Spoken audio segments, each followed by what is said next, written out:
talk about. We have Frank here again today for episode 2 of 3. He's got a couple more virtues that we're going to have a awesome conversation about. But first, we're going to start out with the how are you reallys.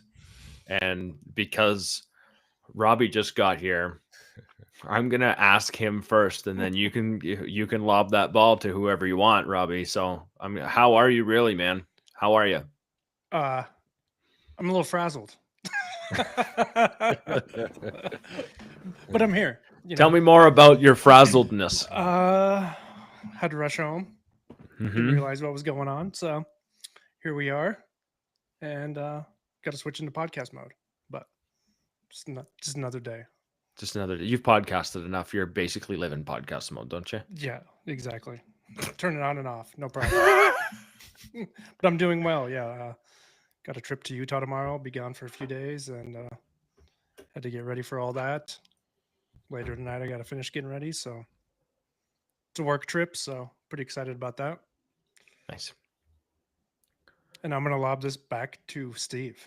Oh, Frank, you're last. We're gonna save the best for last. I'm pretty kind of frazzled too. I can feel my nerves. I got the nerves are there. I got a long 3,200 miles of driving ahead of me uh, to pick up my kids. I'm super excited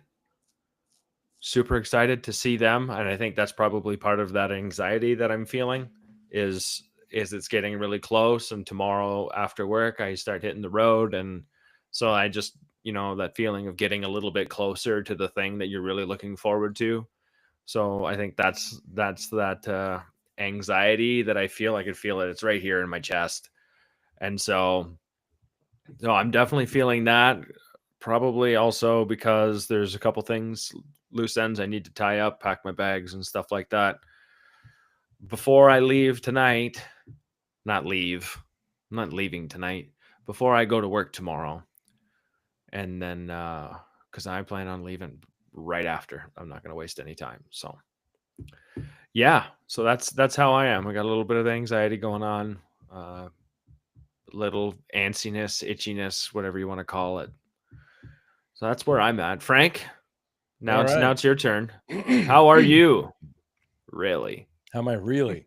Yeah. So this is well timed. I'm gonna go with, because the ones that I said last time are still true. Yeah, grateful, Mm-hmm. excited, but I'll add to that slightly nervous. Ooh. Yeah, slightly nervous, and that's true every time the record button gets hit, whether it's a podcast, whether it's live, whether it's going to be edited, regardless. There's always some nerves, and I thought I'd speak to that one today because today we're going to talk about courage. So, and this is really well timed with what you guys are saying too, because Robbie, you have to switch hats and you have to switch gears in the moment. You have to do it. You have to improvise. You have to do it spontaneously. Steve, you're dealing with a little bit of anxiety because there's the little bit of the fear of the unknown or a hint of uncertainty, and I just think it's kind of perfect because we're all on this episode and in this moment going to anchor into courage just a little bit or a lot. Or not at all. No, I'm just kidding.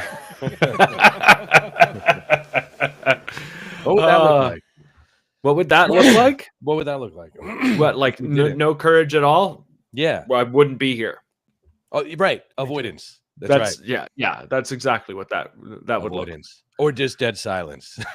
Yeah, there would be that. There would be, which would be another form of just avoiding it. Right. Yeah. Yeah. Right. Well, if anybody gets quiet or signs off, that's Yeah, it. we know why. It's not that kind of day. It's not that kind of day. No.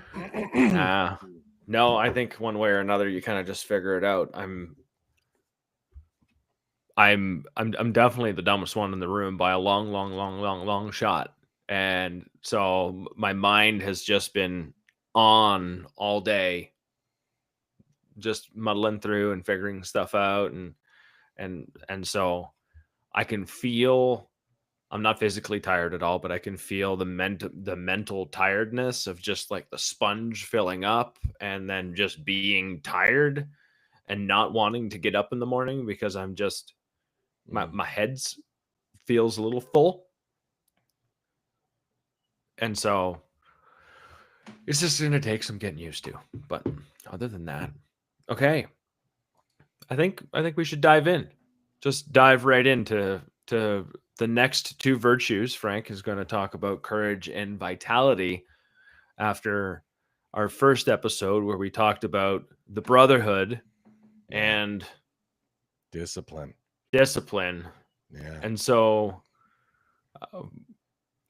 it all ties into the brotherhood really, really well. And we stayed on the brotherhood topic pretty good. And it's the overarching theme.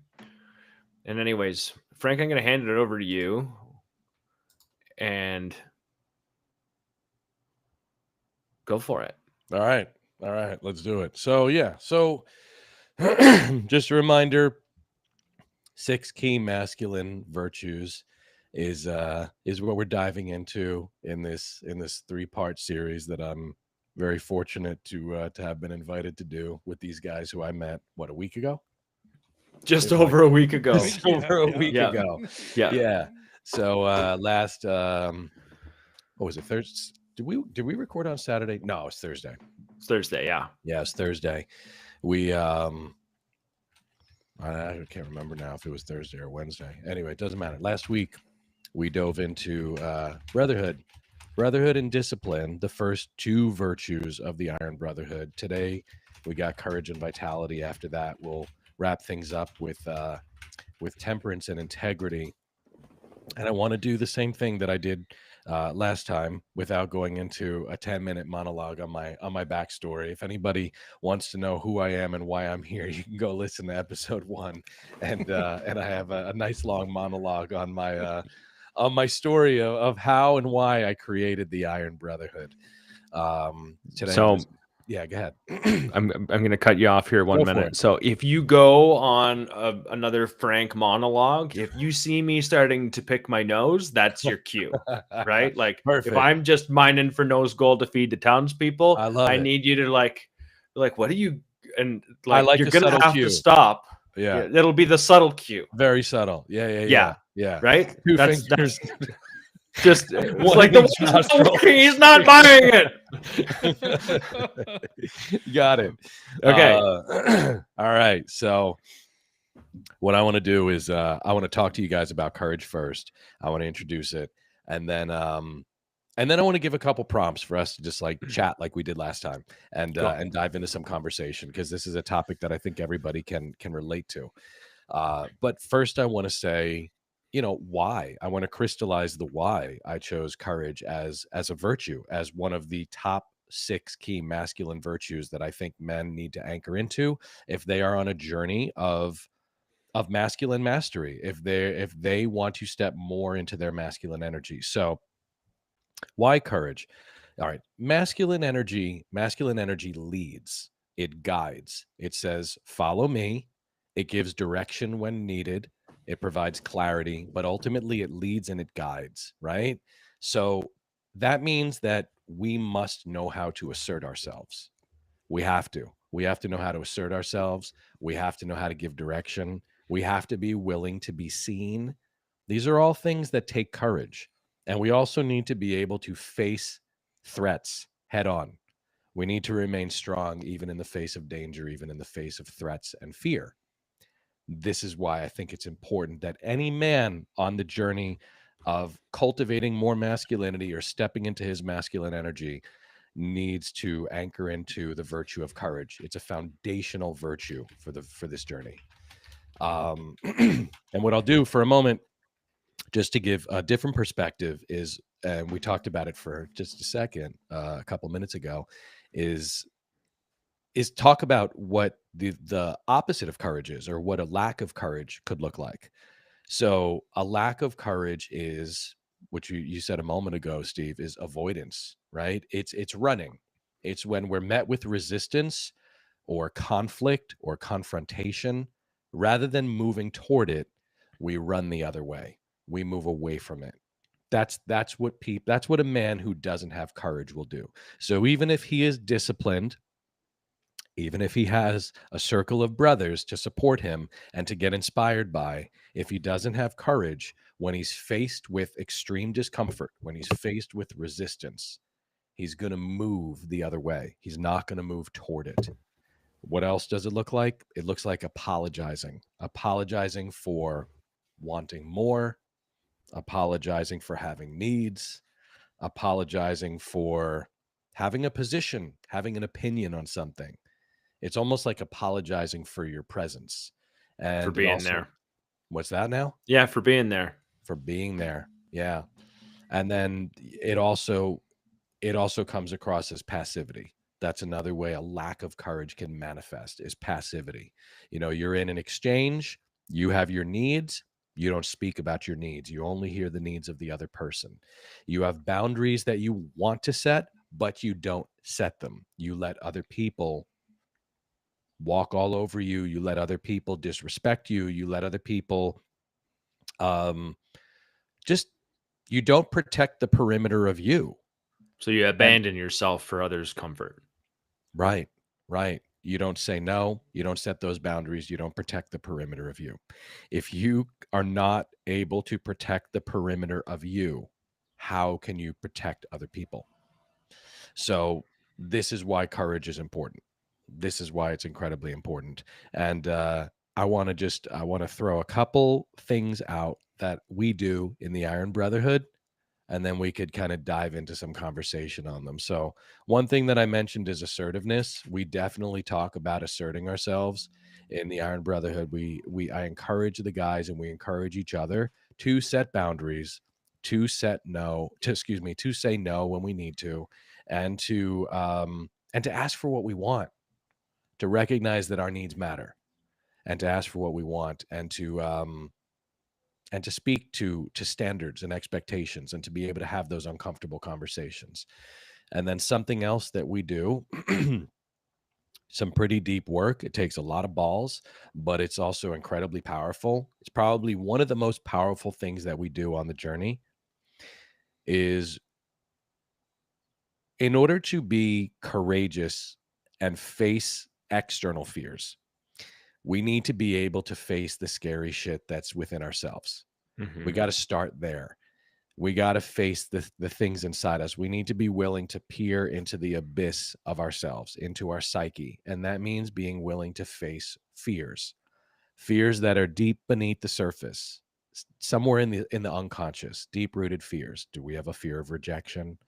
Do we have a fear of abandonment? Mm-hmm. Do we have a fear of failure? You know, and being willing to explore that, own it if it exists, and then possibly go even deeper into the self-limiting belief that's underneath it. This is some really, really deep work that requires a lot of courage, but it's also life-changing.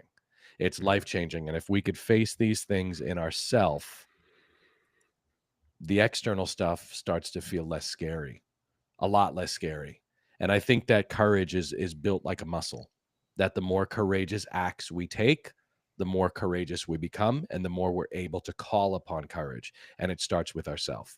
It starts internally. So I'm gonna shut up. I didn't see you pick your nose, but I was no, like, the thought crossed my mind. It crossed my mind. I was like, but I'll let him finish this point first and see if he goes somewhere else with it. No, that's it. And then I wanted to crystallize the why. I didn't have wanted the courage. to tell you what lack of courage looked like, and I wanted to tell you some of the stuff we do. You know what? Sometimes you just need to set the example. You or me? No, I was setting the example of lack of you courage because I was like, I'm not going to pick my nose. No, I'll wait. I'll abandon myself just to let Frank talk. Robbie and I are going to pick our nose when you start talking. All right, that's fine. Go for it. I'm going to talk until you guys start picking your nose because that's what I want to see. All right. I want to see who has the courage to start mining for nose gold first. You got it. All right. All right. So now you have to talk. I'm gonna. You said something that I noticed in myself, and that was I apologized for a lot of things that I didn't need to apologize for. You said I'm sorry, saying I'm sorry for things. And I actually have a journal entry that talked about this, and I wanted to understand why the heck I said sorry for so many things, because I didn't. And so to understand that, I decided to write down what my definition of sorry was going to be. Mhm. So I gave myself something like a launch pad to go off of, right? An apology was for essentially if I made a mistake, that I would apologize for it and then correct it. It was something that I would correct. I wouldn't apologize for anything outside of that realm. I looked up what the definition of an apology was, and then I wrote down what an apology was going to mean to me. So in this way, I had a framework for what saying I'm sorry was. Mm. And then I went out into my life and decided to follow that definition. And if that definition needed to be changed, I allowed myself to be flexible. Maybe I got it wrong. It doesn't mean I'm right, but I allowed it to be flexible. What happened was I found I ended up shutting up a lot more and letting other people fill the space that my apology, my sorry, Mm. was filling. So then I let other people, when you shut up like that, other people, most of the time, are going to start taking responsibility for their own stuff because the pause creates tension. And I didn't realize that that's what was going to happen when I changed the definition. When I set it, I didn't even change it because I didn't know what my definition was. I just said sorry in the pause. So I had a feeling, a sense of control. And you don't. It's just it's this false positive lie thing that you do to keep yourself comfortable in the presence of others. And so when I started following that, even even at work, in places where I would shut up, I would be like, wait a minute, like I would say, no, I don't need to apologize for this. And inside the conversation in my own head created the pause, and it allowed other people to respond. And it happened like 3 or 4 times, and I'm like, "Wait a second. This is brilliant. I actually get to hear what these other people are thinking and saying and wanting to solve, or whether they're going to take responsibility for it or not, because I always took those opportunities away." Mm. What I found was my self-confidence increased like tenfold, and I didn't know at all. But I could feel it. I could feel, okay, like this is way more the right thing to do. And then I started really modifying how I was going to do that. And that definition still to this day hasn't changed. It served me very well. And it's made it difficult. It was very difficult in the beginning because I had to figure out new language. Mm-hmm. I didn't have the words. Like if I'm going to say sorry and use it within that definition, I'm not going to say sorry for your loss. I'm going to try and find a different heartfelt way to say the same thing. Yeah. I'm not going to say I'm sorry that happened to you. I'm going to try and find a way to empathize differently using different words, because it doesn't match the definition. I don't want to sympathize. I want to empathize. I want to show up. I want to be there in a different way.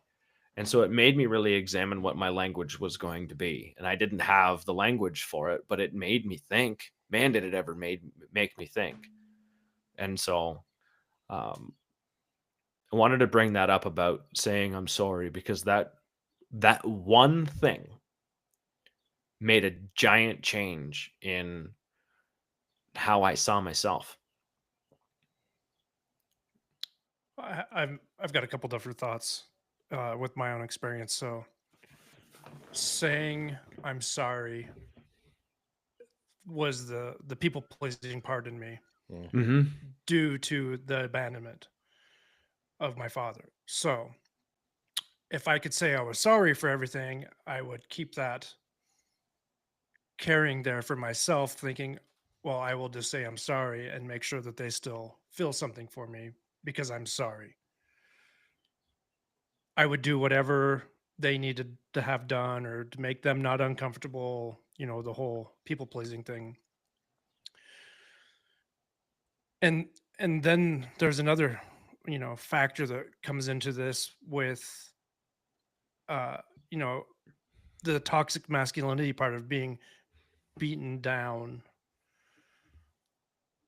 by not having boundaries and no self-worth and letting someone take control of you and continue that control because they don't have no control for themselves. And it was like a balancing act. I can think about it now where I would people please, I'm sorry, at work, family, random people on the street. You'd go to the gas station, say you're sorry for something, whatever it is, when it's their job to actually do what they're supposed to be doing. Then the other part of the sorry was in a relationship was, oh, I don't want to cause any disagreement. Yep. So I'm just going to say I'm sorry all the time. So there's no disagreement there. And Take and then responsibility for it to avoid the conflict. 100%. And through this self-work, I found that a lot of it tends from the abandonment part of my father, where, I was always just on that line of wanting someone to care about me, a man to care about me. And that man was not there to care about me. With women, I was a different thing until I got into relationships. Then it was the conflict part. But with men, it was always, uh, I would put my head down. I would cower. I no self worth. Didn't know how to set myself boundaries with men. Um, so I was always, what's the word? The pussy. I'm just gonna say that. I was the bitch. Uh, I would let anyone rule me in my friend group because I wanted to be wanted by another man. And it's really weird for me to be saying that out loud right now because I know a lot of men suffer with this. And now with how society feels about men and masculinity, um, mine's like a two-part: abandonment, and that people pleasing, then relationship part of the whole conflict. And kind of like what Steve was saying, once I learned how to set boundaries, and I had to set two different sets of boundaries, one with relationships and one with myself for the abandonment, people pleasing. And I had to figure out how to balance them and bring them together in this road. And it's been a lot of work, and it's going to be a lot of work till the day I die. Uh, but it's so interesting when I was hearing you speak, Frank, that you were talking about courage and boundaries and all this stuff. And really, that was my foundation to becoming where I'm at now. Yeah. Yeah. It's what you said about men. Well, about you. I want to make sure I get your words right. I wanted to be wanted by another man, right? That's a lot. I think I was going to say it's a lot more common than you realize, but I don't think that's true. I think you do realize now how common that is. It's a lot more common than the people listening, and most people realize. And maybe the people listening are aware of it, but most people aren't. Most people aren't. There's actually a lot of men out there who want that very thing, and they don't even realize that they want it. They haven't done the work to reveal that, because it takes courage. It also takes other stuff too. You got to be a little bit of a detective. You got to know what to do. You got to know the ways to get into the depths of your unconscious mind and into your psyche, and that's not easy.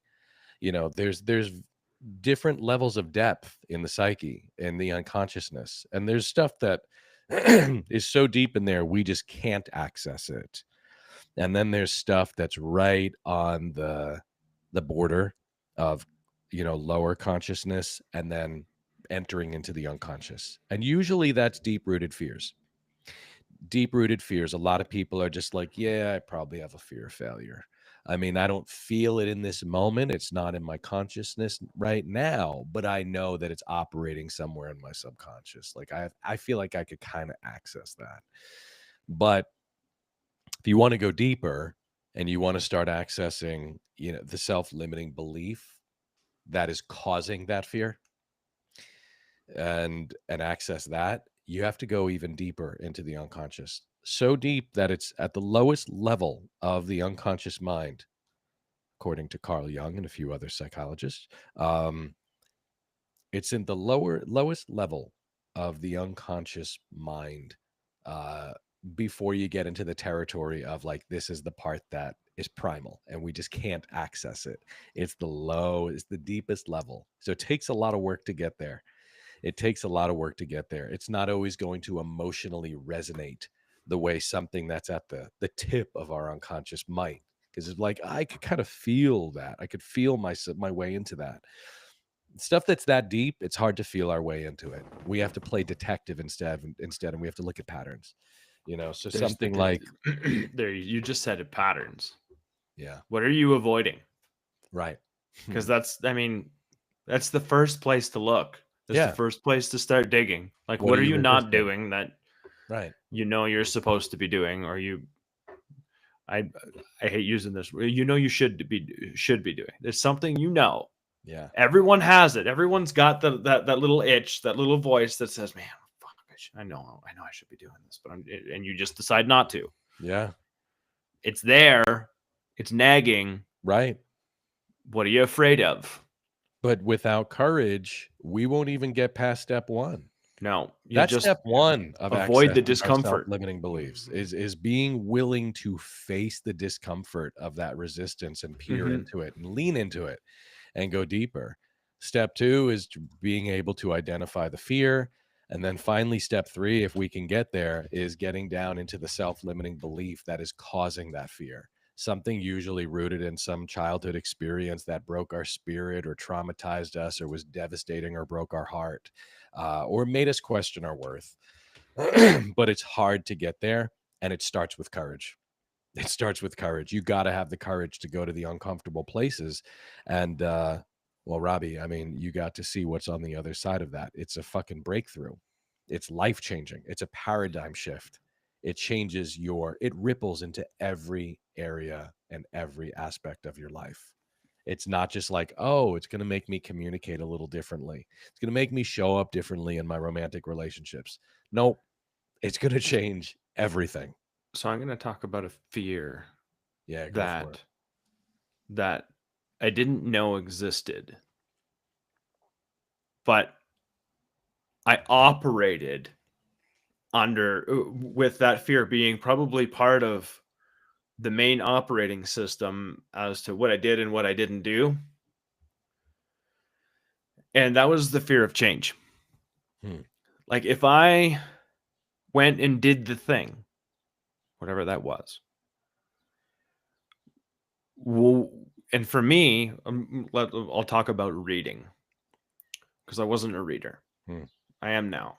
But I'll talk about reading because I came up with every excuse in the book to not read. And I'm a huge proponent of Robbie's heard this story. And Robbie was part of this story because he's been there through this. And I'm a huge proponent of the words that I say about myself are a message to my subconscious, because I can hear me talk. So I'm way more careful about my words than I ever have been. But I used to say all the time that I'm not a reader. I don't read. Right? It's not something that I do. And that's anybody who says that they don't have the attention span to read, and it's just not something that they're interested in, and blah blah blah blah blah. You're just lying to yourself. You're out of practice. I hadn't read in so long that when I sat down and read for 5 minutes, my attention went somewhere else. And then I got frustrated. And then I tell myself I'm not interested in this book. And then I came up with all these excuses. So I set a time limit. Read for 15 minutes. Mhm. Just read for 15 minutes. Sit through the discomfort of my brain reading for 5-10 minutes. And then I'm a space cadet. My mind goes somewhere else. And I'm thinking about something else, and I'm reading the same paragraph 3 times over again, and I'm frustrated. No, I'm not done my time yet. And I have an accountability partner. His name was Robbie. Mhm. And so I'm gonna sit through the discomfort. One of the books I read was The Four Agreements. Wonderful book. And it talks about limiting beliefs. This is why I'm circling back with this story. Yeah. Because I had a whole bunch of limiting beliefs around reading. And one of those limiting beliefs was, what if I read something that was going to change the way I saw the world so much that you can't take it back?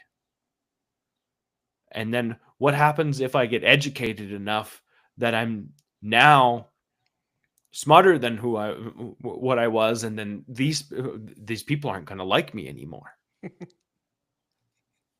And so on and so forth was the root of why I didn't want to try and read, because people were going to leave me.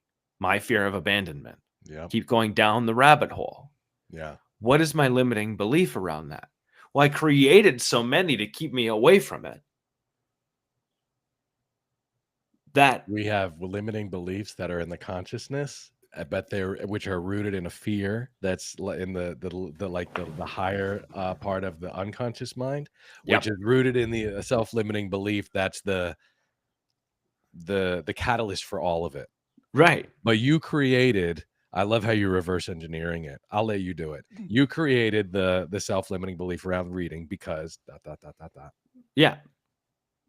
And it was like, if you talk about it, like the brother, Robbie, connection, communication, accountability. Yeah. Right. The courage to actually turn around and say, this is something that I want to change. This is something that I want to do. I want to be a reader now. Yeah. So then that the determination to sit through that discomfort.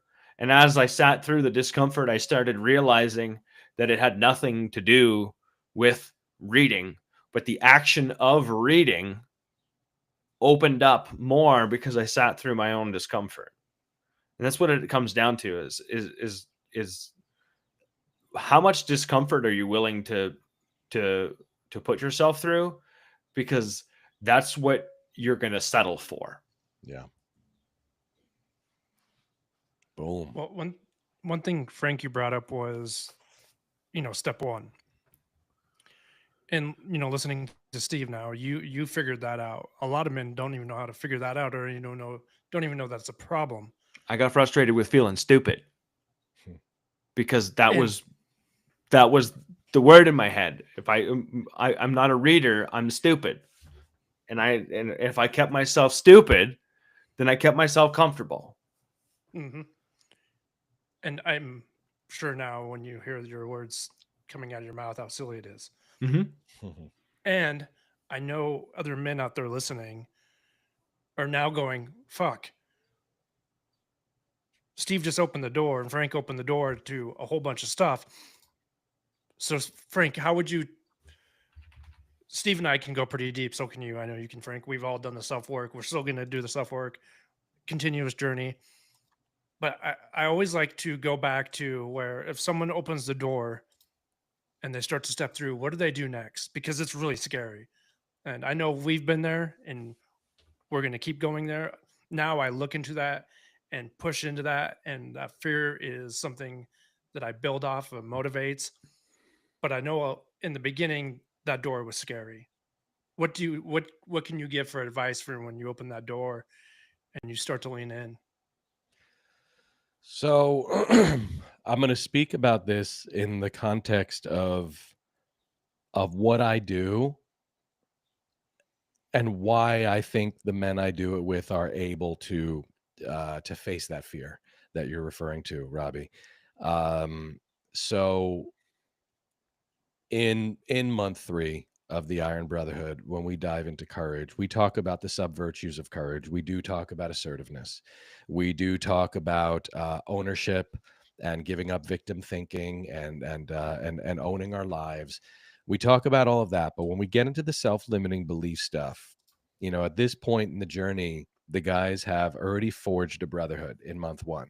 They're already starting to be more disciplined in month 2, and they're starting to maybe get competitive in a playful way in month 2 through discipline. So there's a strong foundation now. These guys trust each other. They've been vulnerable with each other.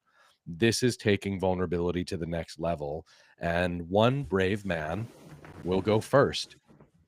And we will be in a Zoom meeting just like this, except imagine 8 to 12 guys and me coaching it. And we will start with some spotlight time with one guy. And for 20 minutes, I will just ask questions and I'll tell him, listen, your only job is to be present, to be willing to be seen, and to keep an open mind. That's it. And if I take you too deep, you could stop me at any time.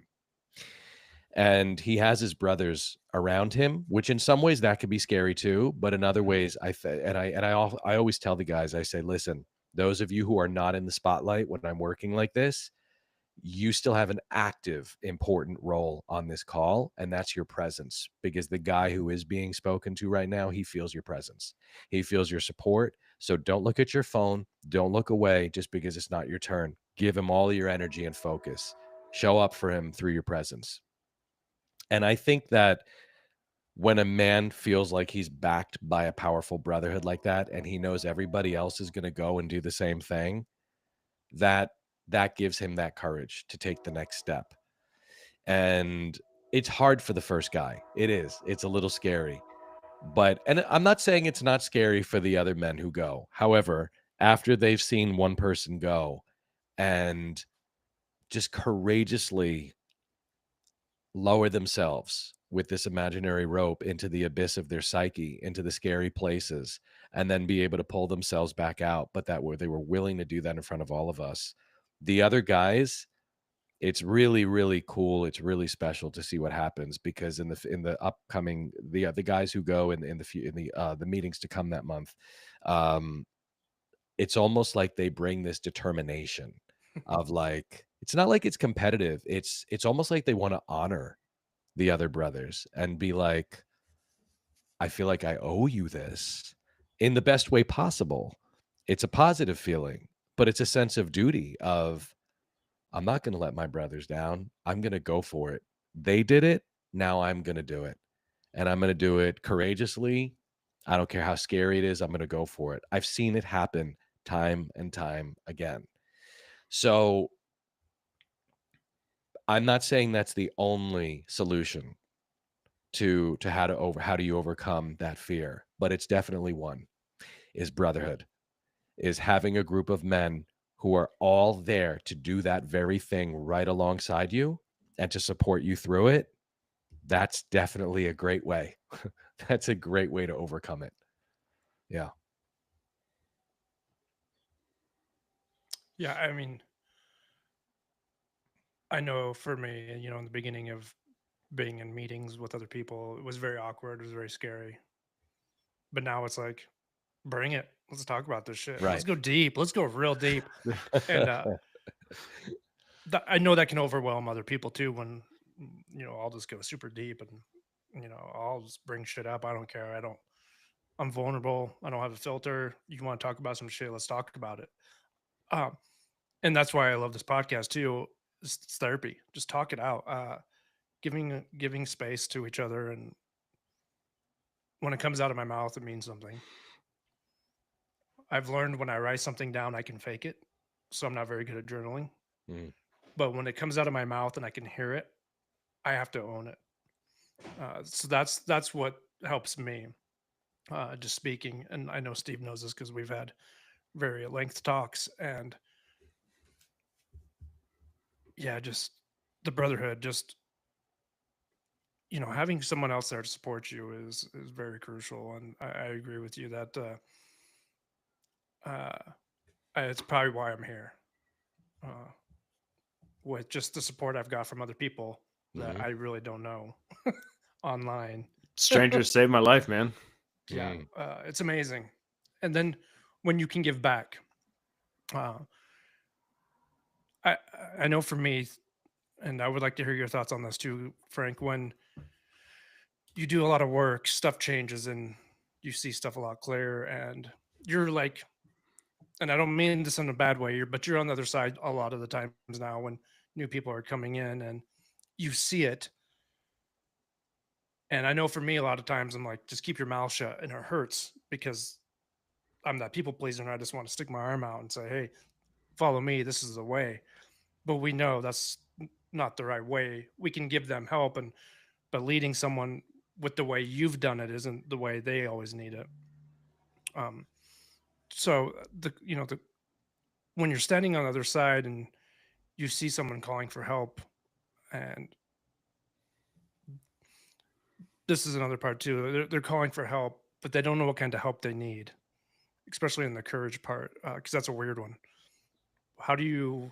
The brotherhood can help. I understand that, but like one to one, how do you deal with that? Carefully. That's what I've learned too. Like, Yeah. yeah, you're like, Strategically. skipping around a little bit.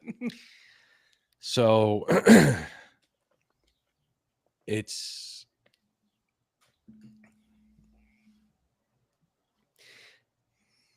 you have to speak to what they want first, not what they Mhm. need. Yeah. You know, and I'm saying this, peer to peer. If you were, coaching someone, I know what they need. I know what they need. Likely, I'm not always right, but I have an idea of what they need, but they may not be ready to hear what it is that they need.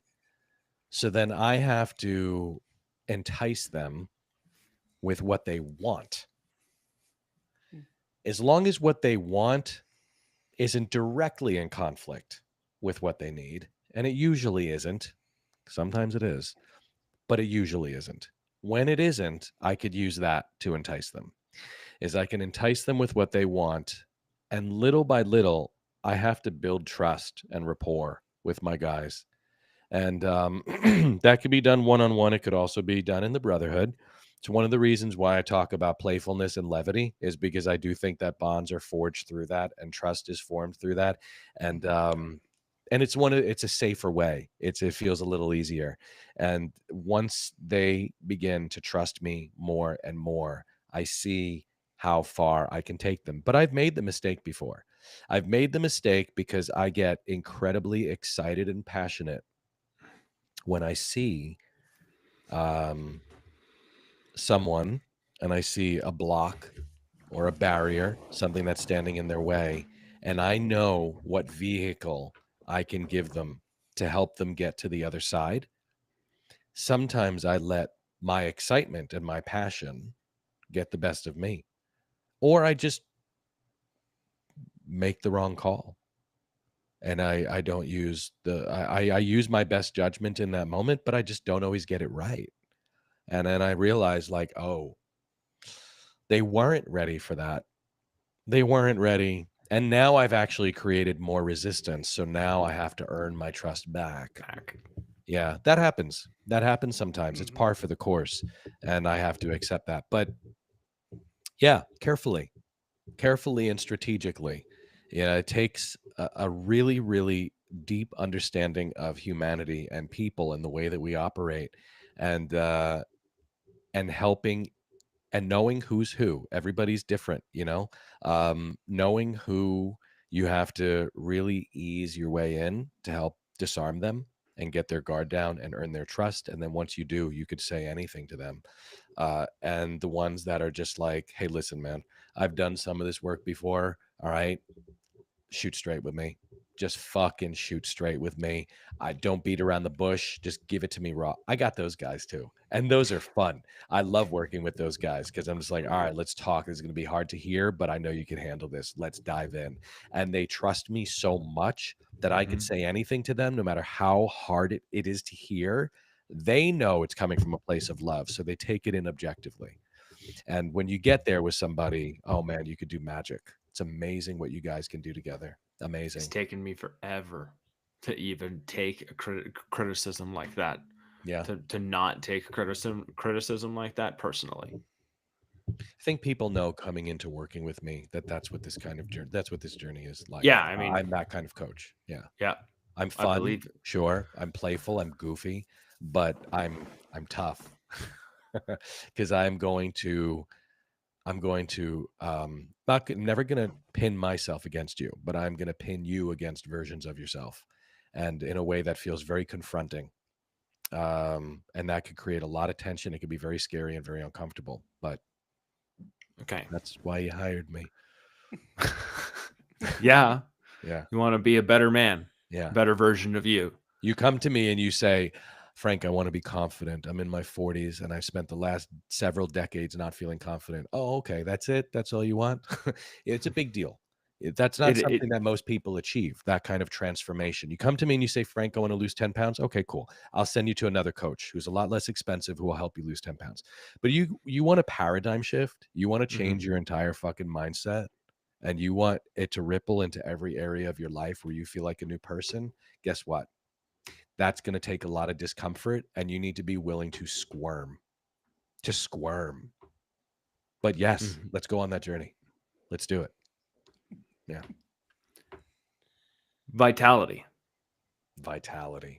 Why after you find the courage to squirm? Yeah. So masculine energy protects, right? We're protectors. It makes our woman or our wife or our girlfriend or our partner, our kids feel safe, right? So we have to have presence. We have to have presence, and we have to have strength to do that. You know, this inner world stuff that I've been talking to you guys about, being a disciplined man who is self-led, that's important. It's foundational. Being courageous, it's internal, and it's important, and it's foundational. But what about the external? You know, what happens when danger is at your door? Is your family going to feel safe knowing that like you can hold your own? And again, I'm not just talking about physical strength, although I do think that that is a big part of it. I do think that we need to be fit. We need to optimize our strength. Do I think that we need to be fucking ripped? No, I don't. But vitality is the external embodiment of the men we want, of the man we're becoming. And we are biologically different than women, if you are of that belief. I believe we are. And I believe that we are, that because of that, and because we are in most cases physically stronger, that it is our duty to optimize that. And if we are in the role of masculine protector, then we need to look like somebody who can protect. We need to be able to scare off danger. And that is with, yes, partially physical strength, but also just presence, our physical presence. Like before we say a word, yes, our words are good. Our words are important, and courage can come through in our words. But what comes through in our physicality? And that's where vitality becomes important. I'll do what I did with courage for a moment. I'll talk about what a lack of vitality could look like, a lack of physical presence. So that's small energy, that's body language that looks defeated and is hunched over or small, you know, folded arms, making yourself look small. It's a small voice. It's someone who shrinks in front of others. If you are a leader, if you are a father, and you're young and your daughter is watching that, you're teaching her the kind of man that she should pursue when she's older. You're teaching her who to marry. You're teaching your son who to become. If he sees you shrink in front of other men, that's telling him something. Your presence, our presence, it has to reflect all the other virtues, and it has to be able to come through in the way we carry ourselves, the way we take up space, our virility, our voice. So these are the things that I dive into in the Iron Brotherhood, and I'll open it up for questions and discussion. But it's virility is a big one. And it's totally okay to start with the question of what is virility, because before I wrote my book, I had to figure out that to answer that. And it took a lot of fucking research. It's for virility and optimizing our virility. It's physical strength, and it's our presence and our voice, something that gets neglected by most people.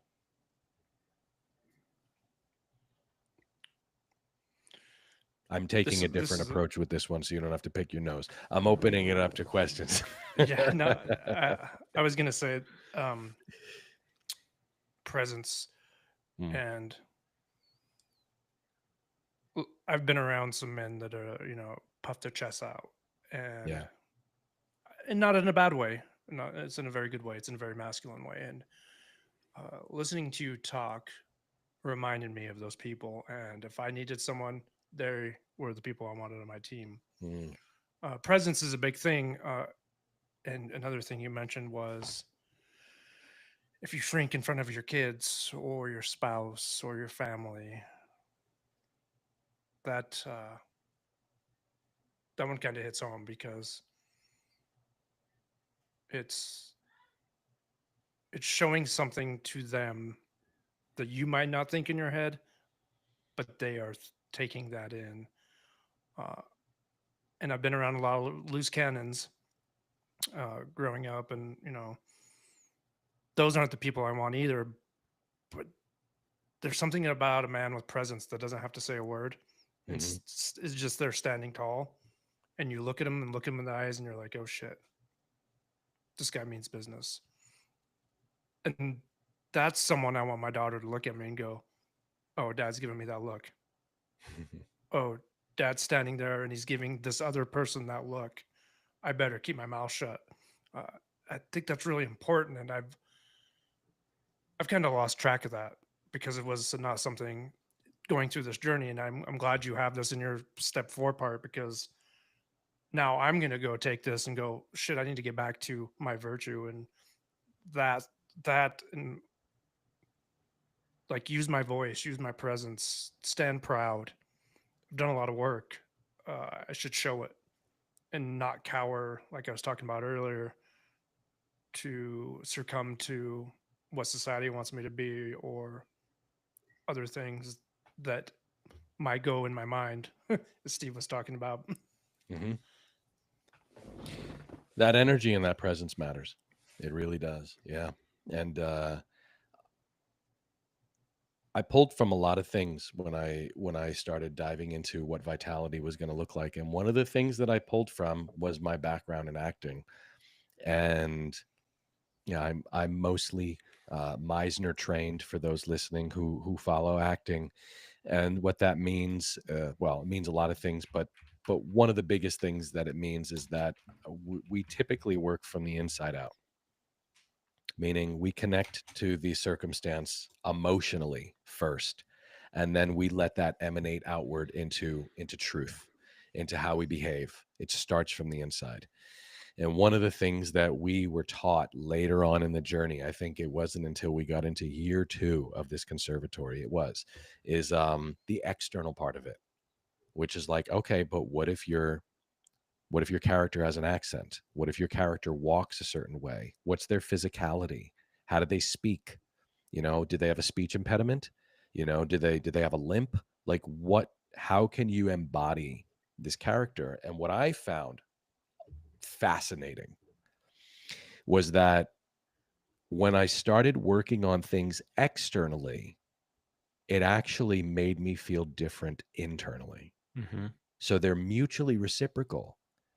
When we want to elicit a change in ourselves, when we want to evolve and reach our maximum potential, the internal and the external are equally important. I've caught flack for talking this way about, like, well, yeah, think about your body, think about your physique. Yes, work on your voice. Well, what about just being authentic, Frank?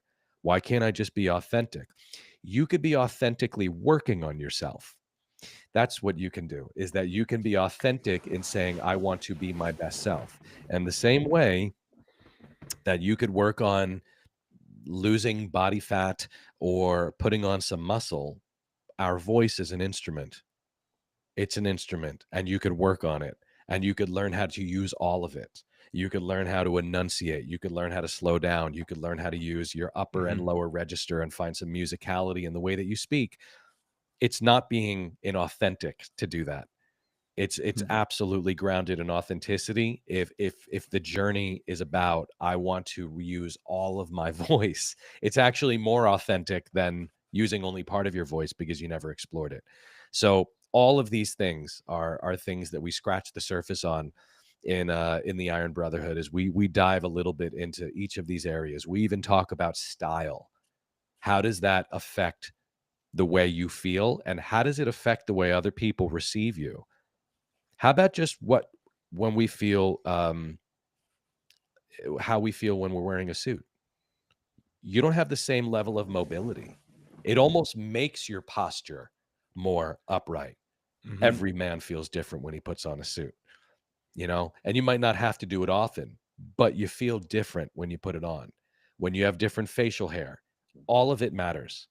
All of it can be approached deliberately and with intentionality And as there's the you difference right there. what? The intentionality, Yes. right? You Yes. you said something, and it's funny when you were talking about vitality and how you were expressing it. What was coming to mind was actions speak louder than words. So the words that come out of your mouth might not match what you go and do, but you can go and do that and then have the words come out of your mouth follow afterwards. Mm. And I mean, it goes into facing fear and having the courage and everything else. But your voice is just like an instrument. And if you It don't is. practice using it, there's a great guy, Vin Jiang.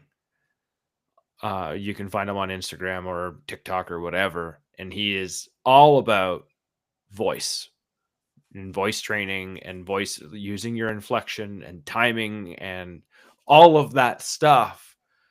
And he's more about public speaking, but it's all the same. Inflection. Yep. How do you share your energy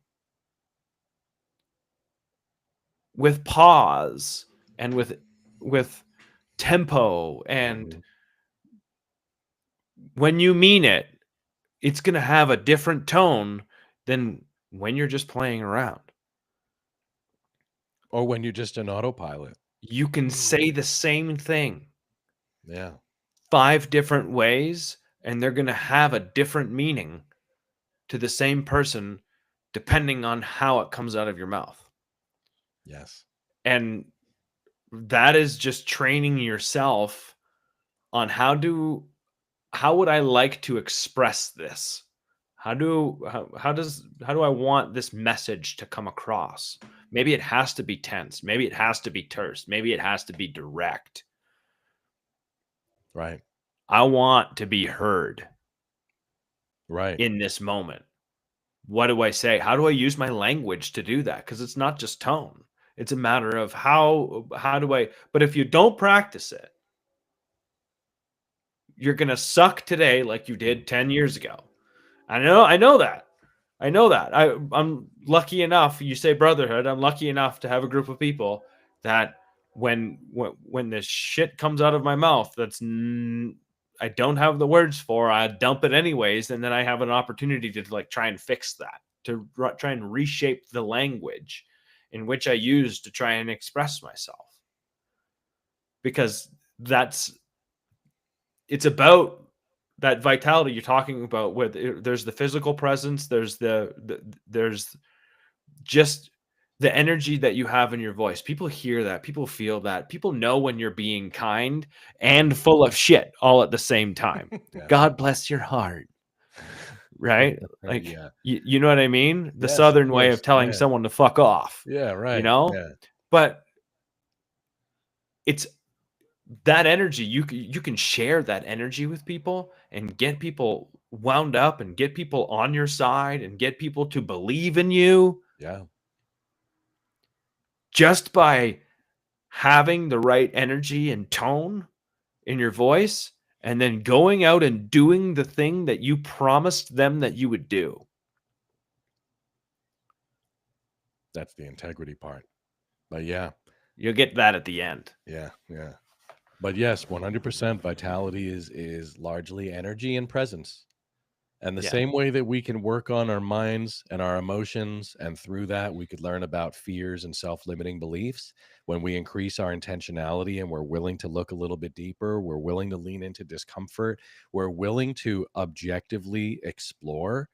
When we do that with the external stuff, our posture, our walk, our mannerisms, the way we dress, the way we groom ourselves, the way we show up, the way we stand, the way we speak, we also find habits that we've developed over the years. And it gives us the opportunity to adjust them if we want to. Perfect example is, you said, how would you say something if you know that you really wanted to land? Well, if you had this habit, and a lot of, I've heard this a lot, of ending a statement or a declaration with an upward inflection, you're softening your delivery. You know, I want to be heard turns into, I want to be heard. I want to be heard. It sounds inquisitive. It's not a question. I want to be heard. You know, we should hang out. We should hang out. We should hang out. Why am I putting an upward inflection at the end? It reads as Right. doubt. It reads, or it could read as sarcastic, or it could read as inquisitive when it's not meant to be. We should hang out, bro. We should hang out. I want to be heard. Right. You drop it at the end.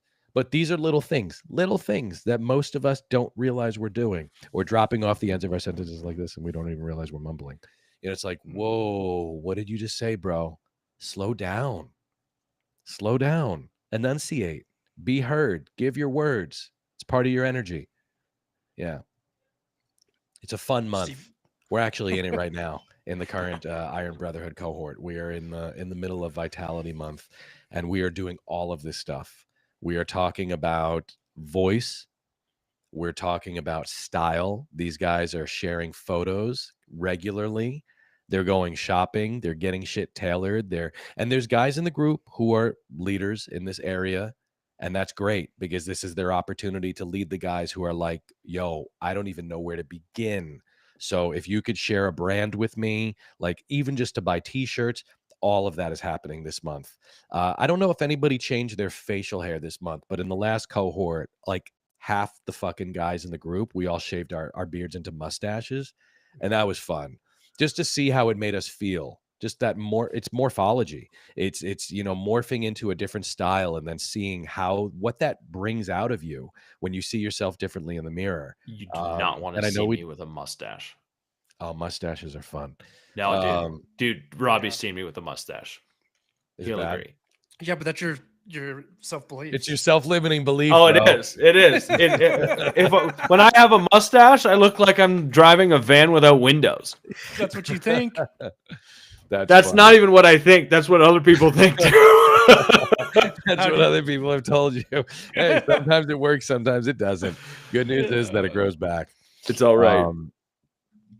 Virility, we didn't really get to dive into too much, but virility is a really, really fun topic, especially for men in our age group. You know, guys in their late 30s, 40s, and early 50s. We got to find out what's going on with our testosterone. And that's something that I push in Vitality Month. Is I say, listen, if your doctor hasn't asked you or suggested you get it checked, at least, go find out what it is.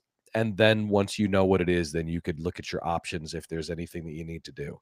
If your testosterone is low and you want to bring it up, you could go the very conservative route, and you could just make some diet changes and add some supplements to increase it, or you can go a little bit more aggressive and you could look at testosterone replacement therapy or other medications. But you got to know what it is. You got to know what it is. And a lot of doctors these days are not pushing it.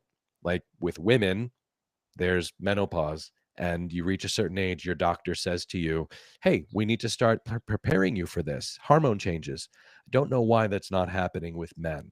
But men go through hormonal changes, and we have to be prepared for that. And so that's part of it too, is optimizing our virility. That affects our presence 100%. 100% affects our presence. And you're probably like the third or fourth guy now that has mentioned go and get your testosterone checked. Yeah. It's got to be like a thing now that you probably should do after you're 40, once you hit 40. But Yes. uh, there's the other thing that even the younger generation, they have way lower testosterone than what we did when we were in our 20s, Yeah. right? Like the norm has changed, and I don't know if that's just, I'm going to be talking outside of my face here for a minute, but the first thought that goes through my head is we've, as a society, have railed against men for the past decade. And I almost half wonder is what we think and what we see and what we believe has a physical effect on us. And I don't think we really know or understand what that is because it sounds woo woo and a little It bit of doesn't sound woo-woo to pie me. in the It sounds sky. like a combination of nature and nurture. And Yeah, this that's is what how it. evolution happens. Yeah, and I You think breed it, weaker men, guess what? You're gonna start developing generations of men with lower fucking testosterone. and I It like makes perfect sense to me. that's what I'm getting at, and I think that's how everything's been pushed, and Yeah. that's part of the result of it. I'm sure it has something to do with the crap food that we have here in America too, but generally The- speaking, Yeah, the lack of what? exercise, Yeah, and I sitting in a mean basement, the lack of sun, Yeah. the lack of movement at the lack all. of just getting outside and being a boy, Yeah. being a kid, Yeah. Mhm. and just being stuck in front of screens, Mhm. likely too. But um, yeah, that's just, I've heard that enough times now that I'm probably gonna just, I know a place that'll check it for free. So Do it, bro. Yeah. when Go find out. I'll go and do that. Maybe not when I have my kids here because that'll take time away from them, but I'll go and do that, and I'll even share the results here. Yeah.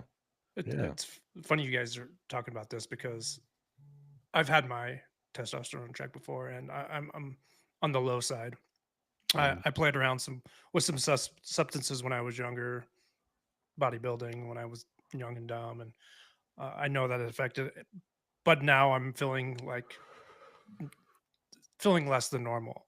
Mm. And when I was on, a replacement, I felt really good. Mhm. And I'm feeling that come back again. It messes with my brain, a lot of brain fog, just self worth, frustration, anger, you name it. A bunch of emotions come along with it. I'm feeling like a bitch, really. And last couple days, like I need to go get tested because Okay. I know what it feels like. Because I've been through it before. So it was Well, funny this to is hear it. you. This is your prompt, both of you. Yeah. Now, but I was just gonna say, Steve, now we got accountability, and Frank, you're gonna hold us to it. Amen. Yes, I will. One one thing I want to hit before we finish up here is the current situation with health insurance with TRT. It's non-existent. It's bullshit. Women go through menopause. You can go get stuff cut out of your body and get Yep. put on replacement therapy or hormone therapy for the rest of your life. Yeah. Comes to men, no, insurance won't pay for it. I know a lot of men Disappointing. struggle with that. It's expensive, depending. Depending. Yeah, Dependent. Yeah. we have a clinic here in Rapid City that's like $200 a month, and you can get your blood tested whenever you want, and go see the doctor whenever you want to tweak your stuff. And I think about $200 a month, and the way times are right now for a lot of people, that's food off the table. Yeah. That's car payment. It's insurance. It's a lot of things, right? It could be less than that, brother. Yeah. And when I was doing it, it was definitely less. I was going through a company, and it was $80 a month. Yeah. And every 6 months, they sent me stuff to do my blood work. I'd send it in. It was all online. I get calls from the doctor. It was great, actually. And this route, I want to go through a different revenue because I want to be in person because I got a lot of questions. And I know a lot about this stuff, and Mhm. I want someone to be upfront with me so I can talk about this more too, because it is a problem. and it needs to be talked about. We need to find ways to get, and this is what I hear from a lot of people, is that if it's a fear, and there's no courage. It's a courage thing too, so it wraps up into this, that if my testosterone's low, that I'm gonna have to take steroids for most of my life. Mm, And that is something society got twisted. It is not it's not that true. way. No, you're not getting a heroic dose of testosterone that bodybuilders get. Right. Let's be real. You're not Right. getting 1,000. You're not taking enough to. No, Right. seriously, Oh. like even you saying that, because that the first thing that goes through my mind is, okay, there's testosterone replacement therapy. What are the risks of that? How long have we been doing it for? What are the studies? Like, I know it exists, but what are the long-term effects? Like, negative, if there are some, of doing that. Will my body stop producing? These are the questions that go through my head. Will my body stop producing its own natural testosterone if I take testosterone replacement therapy? Is there a way that I can do something physically, maybe some supplement or along those lines, where I can say my baseline, whatever number is 400, say that's my baseline. Can I do something to get me back up to where I naturally should be? Or do I have to artificially inflate that for X amount of time? Like that's what goes through my mind. Right. These are all valid questions that can very easily be answered by an expert. And it's one of the reasons why I bring this up in Vitality Month, because it's important. Guys have questions. And for the guys who have those questions, I tell them, come to me. We're going to talk about it. In my last cohort, there were a lot of guys who had those questions. And I actually brought somebody in. I brought somebody in who I'm very close with, who owns a men's clinic, and he led a segment, and he taught people, the men, about testosterone and answered a lot of those questions. This current cohort, I didn't have as many, so I didn't bring them in. But yeah, this is absolutely, there are a lot of guys out there who feel the same way as you, which is like, I'm curious about it, but I don't know where to begin in terms of exploring it, and I'm a little scared. Because I've met some guys locally that go. I know a guy locally. We just had him on the podcast that knows the guy who runs the men's clinic here in town. Okay. So then you just need the accountability. I need the accountability. And the other thing is I was going to go and meet him and go to the clinic anyways. Yeah. And then just say hi. I like to meet people in person. I like to engage with them. I like to know what they're all about. Yeah. And then scope them out to be a guest on the show. To talk about testosterone. And talk about that. Yeah. Exactly. Yeah. Right. I think it's an important topic to broach. It absolutely is. You either don't know about it. I just have heard about it. Like I had heard whispers, but nothing like what I've heard or how often I've heard it recently. Yeah. So I think it's if it's something that I'm already curious about, well, I might as well just scope out someone and bring them here on the show and then have a conversation. Yep. Like you're going to be providing a lot of value because he's going to answer questions that a lot of men have. And so maybe that's something we do. Cool. Yeah. Okay, Robbie. Got anything left? I love these conversations. Yeah. I feel like we could do these for hours. Yeah. We hit big on the first topic, then we touch on the next one. Actually, I think this time we spent equal amount of time on on both virtues. You know, the way my squirrel brain goes, it goes down some different rabbit holes or whatever we want to call it. Conversations. Let's just say I like to have conversations about random things. It's all work. But no, you know, we got one more coming up. But you know, I'm off thinking if maybe we could get you for one more and we go through it all again and just hit on them again. Just to drive it all home. Yeah, because like right now my brain's going crazy, and I know other people's are. Just with the vitality, I'm like, holy cow! Like I've got a lot of work to do in that spot. So I'm excited about it. The next two could do the same thing. Yeah, I mean, so I need something to bring it home though, like you were saying, like because maybe I missed some stuff because now my brain's going so crazy. But Maybe I need to get you in the Iron Brotherhood. yeah, that could be too. I was thinking about that. I'm like, geez, maybe I just need to. I know. I thought the same thing. Oh, you guys would crush it. Oh, it would be amazing. Anyway, we don't need to talk about that live. No. So I love this too. This is great, Frank. I have fun It's- jamming with you guys. I really do. Yeah. So, I feel like after next episode is not going to be the last time we see you. Yeah, I got that vibe too. Yeah. And I mean that. Like, if you would just feel like you have a topic on your mind and you want to do a pod, literally just shoot me a voice message over. We'll make space. I love that, man. Thank Yeah, you. man. Like, it's good. So we got 2 more virtues coming up. Yeah, next two Right? are temperance and integrity. And then if we decide collectively that it makes sense to have a 4th episode just to kind of go through, kind of give a summary of what the 6 were, I'm happy to do that. One thing I forgot to do last time, just in case people are listening and they're like, Frank, where do we find you? We want to hear a little bit more about you. And I did not tell them last time. So if you guys want to find me, the easiest way to find me is just my full name, Frank Paul Vignola. All right. You can find me at my website is frankpaulvignola.com. And you can also find me on Instagram, Vignolagram. So yeah, I'm sure it'll be in the show notes or whatever, the spelling of that, because I'm not going to do that now. But I love it. I love the Vignolagram.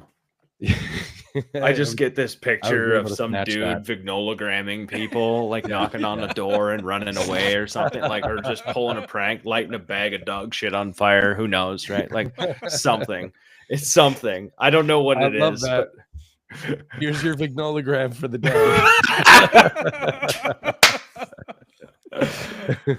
Oh, Make man. T-shirts. Yeah, that's too good. One Dude, of the I just things. thought of something. I'm sorry. No, go. Do you Go. ever? I was just thinking how we started this episode with the "How are you really?" Our energy when we started it versus now, and I just thought to myself, do you ever ask each other at the end, "Well, now how are you?" No. It's been a fucking complete shift. It does. Oh yeah. Always. Oh, yeah. Always. I feel great. I feel lighter. My not anxiety is nervous. completely gone. No, laughter, some serious, honest, real conversation always mellows me out and Yeah, always softens my heart. yeah, I always end up having some more questions. Like, I think about stuff later on, like Robbie does, like the hamster just starts piddling away on the wheel. And I wonder, what is the thing that I need to do next? I'm a very action oriented person. So, like, what is the thing I need to do? yeah. As long as I do the thing, then when I do stuff, it directs my thoughts toward it. Mm. So I always go action, because I can overthink the crap out of stuff or underthink the crap out of stuff, like not Yeah. give it as much attention as I should. And when I do that, I just end up forgetting about stuff. So I put action behind it, because then it makes it important. It makes it a thing that I'm going to go and do and explore and dig deeper. Actions are That's- everything. That's how I find I don't miss stuff. Yeah. Is just by saying, okay, I'm going to go and do this thing today. I don't care if I don't like it. I don't care if I feel like it's going to suck. I don't care about whatever. I'm just going to go and do it. Hold on to that that big little thing that you just dropped, because that is perfectly aligned with what we're going to talk about next time with temperance. Oh, Perfectly aligned. perfect. Look at that. Okay. Yeah. So the one thing I always forget to do, just like you forgot to advertise yourself, to tell people where they could find you. The people that are watching right now, you already know how to find us, but I'm going to try somewhere next episode to not drop this at the very end and say subscribe. If you haven't subscribed, like literally just hit the subscribe button. We'll be back with more episodes, more fun, more laughter, more serious stuff, more guy talk. But if you're watching right now and you haven't hit subscribe, we're not fancy like the other people where the subscribe button's going to show up. No, it's not. So just hit the button. That's it. That's it. I'm being very direct right now with no high inflection. That's right. That's right. Right? Do you want to subscribe? Subscribe. It's not a all right? question. I'm Please. not asking. Please. Oh man. All right. To the men out there. The ones that are feeling alone, the ones that are feeling stuck, the ones that don't know where to go and don't have anyone to talk about. I know you're out there. If you're listening right now, I see you. We see you. We feel you. Yeah. Don't be afraid to reach out. You can reach out to Vignolagram or myself. You can find us at Forged in Silence on Instagram too. You can send us a direct message. One of us will be there. So I just want to say to everyone out there listening right now or watching, thank you. I appreciate you. And till next time. Thank you, Frank. Thank you, brother.